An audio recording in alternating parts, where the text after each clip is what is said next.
Hi everyone, I am Akash Matthew, first year MCA student in Marian College, Kuttikkanam. Today I will be taking you through an important concept in graph theory, that is the bipartite graph. We will explore the key concept, properties and applications of bipartite graph in graph theory. So let's get started. So what is a bipartite graph? A bipartite graph is a graph where we can divide the vertices into two distinct sets such that every edge connects a vertex from one set to a vertex in another set. One simple example in a graph is a graph that represents people and their favorite books. So each edge in this graph connects a person to a book they like. Another common example is a job assignment where we can set a people and a set of jobs, and each person is connected to a job they are qualified for. So these examples make bipartite graph incredibly useful in real world applications. Now let's look into some properties of bipartite graph. So first one is, as you can see, no odd cycles. So a bipartite graph cannot have cycles with odd number of edges. So if you find an odd length cycle in a graph, so you immediately can understand, or you immediately can know that it's not a bipartite graph. Next one is the chromatic number. So a bipartite graph can always be colored using only two colors, making it two colorable graphs. So it will be the set one with a particular color and set two with another color. So that's how we can differentiate it. Next thing is the matching.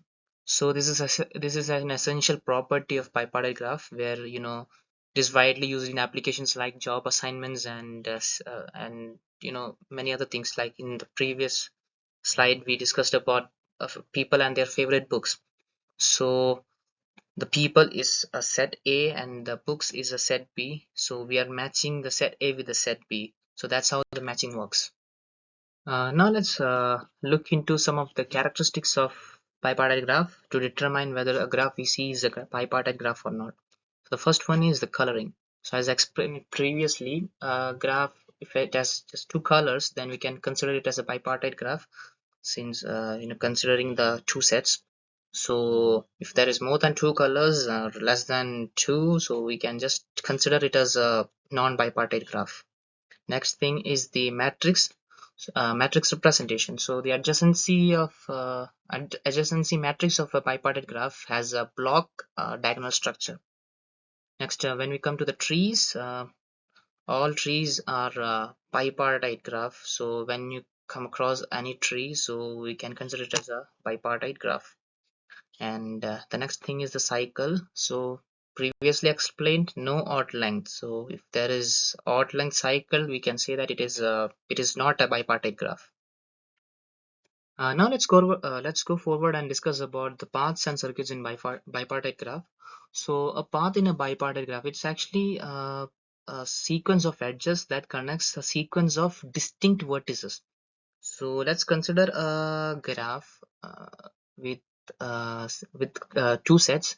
So the set A will be having A1 and A2, and set B will be having B1 and B2. So here the vertices, that is the vertices of set A will only be connected to set B only. So there will be no intra edges within the set A. So for example, A1 will be connected to B1, and A2 will be connected to B2 only. So that will be the only path. There will be no path between A1 and A2 or B1 and B2. So that's how the path in a bipartite graph works. And moving forward, about the circuit. So a circuit in a bipartite graph, it's actually a closed path. So here the starting vertices will be the ending vertices as well. So when we say that A1 is starting, let's say A1 is a starting point, so A1 will be connected to B1, and B1 will be connected to A2, A2 will be connected to B2, and B2 from back to A1. So we can see that there are four edges there. So that is even number of edges. So then we can determine that it is a bipartite graph. Now let's discuss the bipartite matching and its applications. So as you can see, a matching in a bipartite graph is a set of edges that do not share any vertices. So it's like matching is when we pair up some vertices of one set with the vertices from another set, and there will and no vertex is paired more than once. So it's like considering as I took an example previously. So considering there is set A and set B. So the vertex, let's take A1 is a vertex. It can only be paired with either B1 or B2. So it cannot be paired with both B1 and B2. So it should be either A1 with B1 or A1 with B2 only. So that is what we say a perfect matching. Let's take an example as a let's take job allocation. So set A will be the peoples or the candidates, and set B will be some jobs like doctor, engineer, or teacher. Let's take. So in set A, let's take people as Alice, Bob, and Charlie. Three random names. So Alice can be a doctor and Alice can be engineer. So there is multiple, multiple connection. And when we go to Bob, Bob can be an engineer, he can be a teacher. So there also we have two connections. And Charlie with only teacher. That's a single connection, and that we can say that it's a perfect matching. But teacher is also linked with Bob and Charlie. So what we say a perfect matching is without overlapping. So here Alice will be only assigned as a doctor, Bob will be only an engineer, and Charlie will only a teacher. So here each person gets one job. So there is only one connection. There is only one pairing. So that's what I said. A Alice is only a doctor. So A1 is only connected to B1. There is no connection with B2 or B3, etc. So that's how the bipartite matching works. Now let me brief through the tools and algorithms for bipartite graphs. So to work with the bipartite graph effectively, we use different tools and algorithms. So first one is graph visualization. So tools like Cytoscape or JFI, as you can see on that presentation, can help us in visualizing bipartite graphs. Moving forward, matching algorithms. So algorithms like Hungarian algorithm or Ford-Fulkerson algorithm, it helps us to find maximum matchings efficiently. So that is another algorithm.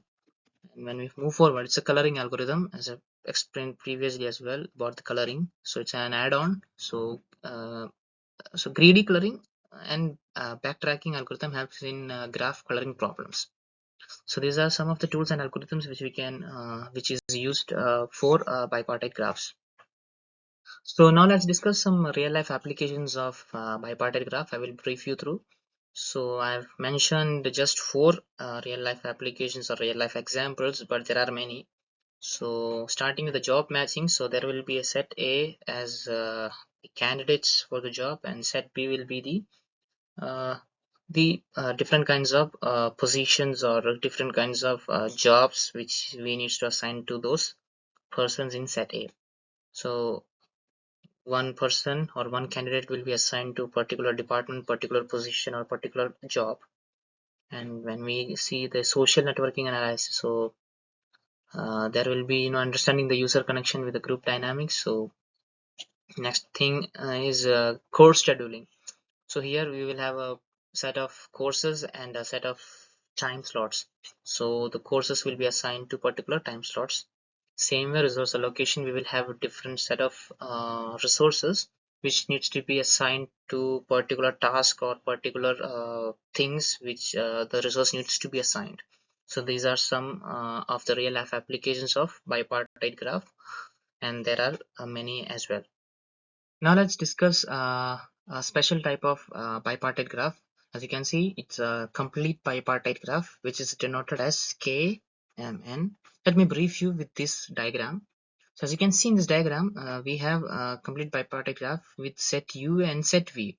So the specialty is the vertices in set U, that is A, B, C, and D, and the vertices in set V, E, F, G, and H.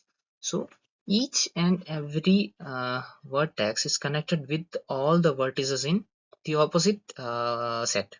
So let's take A, it is connected with E, F, G, and H. As you can see, there is A with E, A with F, A with G, and A with H. So In this way, all B, C, D vertices are connected with E, F, G, and H. Same way, E is connected with A, B, C, and D, so vice versa. So this is how a complete bipartite graph looks. So this is just a brief about a complete bipartite graph. Now let's see about the Euler trials in bipartite graphs. So Euler trial is a path that traverses all edges of a path exactly once. So for a bipartite graph to be an Euler trial, every vertex must have a even degree. So for example, also in a complete bipartite graph, both the m and n must be even for the graph to be Euler. So that's how the Euler trials works in bipartite graph. So the connections to other graphs. So bipartite graph has some interesting connections with other graphs such as the planar, Turán, and the Moore graphs. So when it comes to the planar graph, a bipartite graph is planar. Only if only if the complete graph, that is the KMN, with the m and n, which it should be less than 2, so it should be a planar graph. And when it comes to the Turán graphs, so these are completely multi-partite graphs that maximize the edges for a given number of vertices and partitions. So we can say that bipartite graphs are some special cases of Turán graphs. When it comes to the Moore graph, these have the smallest possible diameter for a given number of vertices and edges. So some complete graphs, bipartite graphs, it fit into the category, meaning they have special efficient connectivity. So that's how these graphs, the bipartite graph is connected with the planar, Turán, and the Moore graph. So to conclude and to summarize, bipartite graphs are fundamental in many ways, as discussed previously, like job matching, scheduling, and many other aspects. So, and as the research continues, we can expect more deep insights and more algorithms based on its properties of bipartite graph. So that's all for today. Have a great day. Thank you.